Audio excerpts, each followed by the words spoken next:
शादी से पहले सेक्स करने के या कैजुअल सेक्स करने के 10 ऐसे बहुत बड़े नुकसान जो हर एक इंसान को जरूर सुनने चाहिए। बहुत ही ज्यादा इंफॉर्मेटिव और वैल्यूएबल होने वाली है वीडियो, तो इस वीडियो को एंड तक देखना मत भूलिएगा। चलिए स्टार्ट करते हैं। आप देख रहे हैं क्रेजी फिलॉसफी। मैं हूं आपका दोस्त होस्ट कोच आनंद, और आज की इस वीडियो में हम बात करने वाले हैं 10 real reasons not to have sex before marriage. सबसे पहला रीजन है वर्जिनिटी मैटर्स।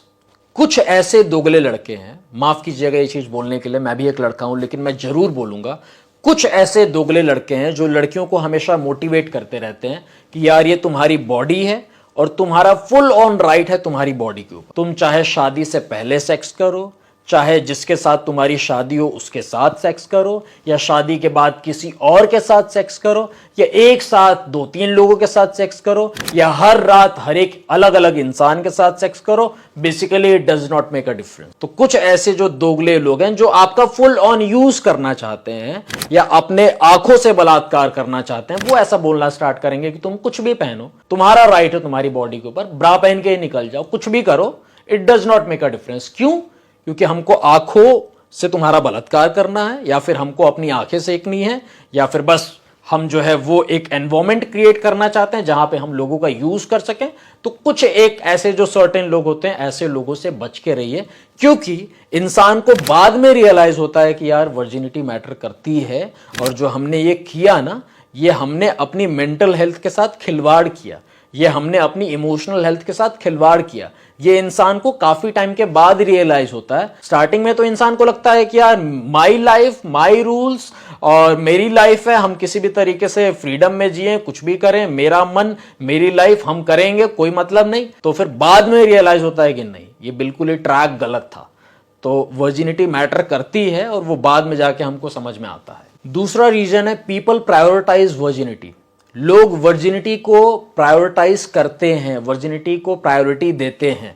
भले ही कोई भी कैसा दुगला इंसान रहा हो, जिसके पास्ट में बहुत सारे रिलेशनशिप्स रहे हो, लेकिन at the time of getting married उसको चाहिए कि यार हमको कोई फ्रेश इंसान मिल जाए, हमको कोई वर्जिन इंसान मिल जाए। तो ये तो एक दुगलापन है, लेकिन ये चीज कहीं ना कहीं साइकोलॉजिकली हमको ये दिखाती है कि आपके मन में ये चीज है कि वर्जिनिटी केवल वर्जिनिटी नहीं है, वर्जिनिटी का कनेक्शन है आपके वैल्यू से, वर्जिनिटी का कनेक्शन है आपके स्टैंडर्ड से, वर्जिनिटी का कनेक्शन है आपकी सेल्फ रिस्पेक्ट से। भले ही कोई कितना ओपन माइंडेड होने का या मॉडर्न होने का ढोंग करे, लेकिन जब उसके पास एक चॉइस हो कि यार एक इंसान है जिसके पास में रिलेशनशिप्स रहे हैं और दूसरा इंसान है जो एकदम फ्रेश है, तो उसका ध्यान जाएगा फ्रेश वाले की ओर। भले ही वो कितना ढोंग करे कि नहीं वर्जिनिटी डज नॉट मैटर, ये वो, लेकिन उसको एट द एंड समझ में आएगा कि भैया नो सील नो डील, जैसे लोग बोलते हैं ना। तो ये बात कहीं ना कहीं लोगों के मन में होती है, बैक ऑफ द माइंड। भले कोई बोले नहीं बोले, बार बार से भले कोई बोल सकता है कि नहीं यार ये चीजें मैटर नहीं करती और चलता है ये वो, लेकिन समझ में आता है अंततः कि नहीं यार ये तो है। तो एक चीज से भी समझ में आती है साइकोलॉजिकली कि लोग चाहते तो हैं लेकिन वो चीज मिल नहीं सकती, तो फिर उनको लगता है कि नहीं कोई बात नहीं। तीसरा रीजन है सेल्फ गिल्ट।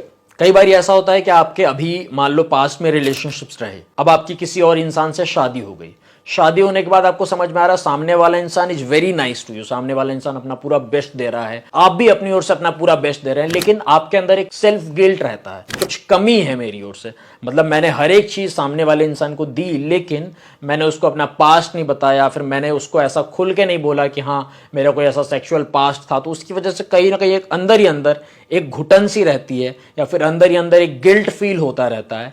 तो ये भी एक बहुत बड़ा रीजन है कि हम प्री मैरिटल सेक्स नहीं करें। चौथा रीजन है it impacts your mental health.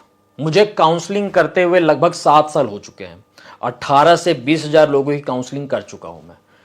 एक चीज कहीं ना कहीं डीपली ऑब्जर्व किया मैंने कि जो लोग बहुत ही ज्यादा इन कैजुअल रिलेशनशिप्स में, प्री मैरिटल सेक्स में और इन चीजों में इन्वॉल्व रहते हैं, वो मेंटली वीक हो जाते हैं, मेंटली इल हो जाते हैं। Panic attacks, anxiety attacks, over thinking, stress में रहना, एक अलग तरीके से सोचना, एक अलग ही फियर फैक्टर होना मन में, ये चीजें काफी कॉमन हो जाती हैं। क्यों? क्योंकि आप जब बहुत अलग अलग लोगों के साथ सोते हैं ना, बहुत सारी अलग अलग एनर्जीज आप लेते हैं, बहुत सारी चीजों से आप गो थ्रू करते हैं, आपको समझ में नहीं आता है, बट लेटर ऑन आपको समझ में आता है, आपको रियलाइज होता है कि अरे मैंने इतनी बड़ी बड़ी गलतियां कर दी और इसकी वजह से मैंने मेंटल हेल्थ की लगा ली। तो बाद में इंसान को समझ में आता है। तो मेंटल हेल्थ तो देखो बहुत इंपॉर्टेंट है। हमारा मन, हमारा मानसिक स्वास्थ्य इसको हल्के में नहीं लेना चाहिए कि नहीं नहीं चलता है, चलता नहीं है, फिर आप एकदम से डाउन हो जाएंगे, लुल हो जाएंगे। तो इसको काउंट कीजिए। पांचवा रीजन है, you are opening yourself to a lot of disease. आप अलग अलग लोगों के साथ सो रहे हो, अलग अलग लोगों के मुंह को अपने मुंह में डाल रहे हो, उनके पीनस को अपनी वेजाइना में और अपने पीनस को उनकी वेजाइना में। किसकी सलाइवा में क्या है, किसके पीनस में क्या है, किसी की वेजाइना में क्या है, कितनी बीमारी है, क्या है, वो आपको नहीं पता, आपने चेकअप नहीं करवाया। तो हम क्या कर रहे हैं, we are opening ourselves to a lot of disease. Knowingly या अननोविंगली हम ले रहे हैं, उनकी बीमारियों को ले रहे हैं।